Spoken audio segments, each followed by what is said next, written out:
I have a photo here I found in the archives of Albert Einstein. For those of you that do not know who Albert Einstein is, he's probably the greatest scientist, the scientific mind in history. Albert Einstein developed his famous theory of relativity.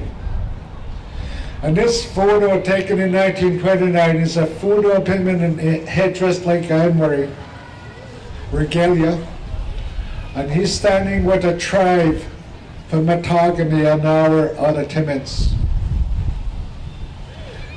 And he spent many summers with the tribe there, the tribe of Ojibways at Matagami. Shortly thereafter, he developed his famous theory, and he took it to Europe. When he presented his theory, the people there asked him, they were amazed. They said, Albert, where did you get such amazing knowledge? And he said, I learned it from the Ojibways at Matagami.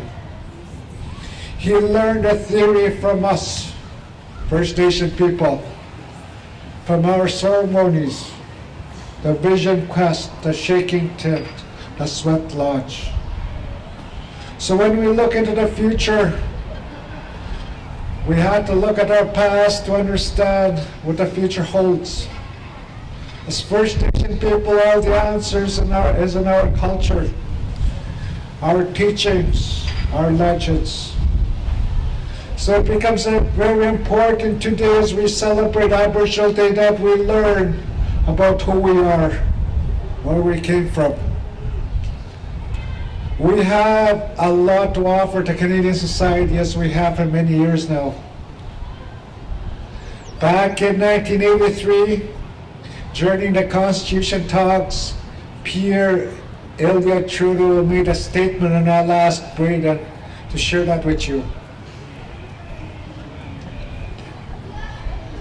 If you no longer speak your language, no longer practice your culture, then you have no right to demand Aboriginal rights from us, because you are assimilated with the ruling power.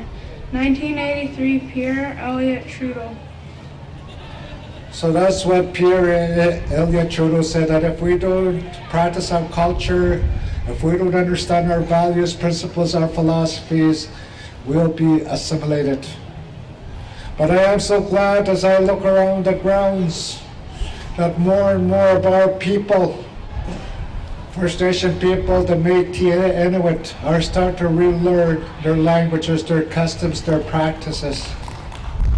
I am very encouraged. There is a sense of urgency when we look into the immediate future. There's a sense of turmoil. There's a lot of frustration when you look into the immediate future.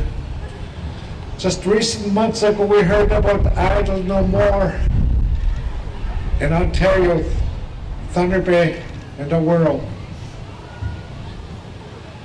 Idle No More came about because the frustrations our people felt, the broken promises, the broken treaty promises.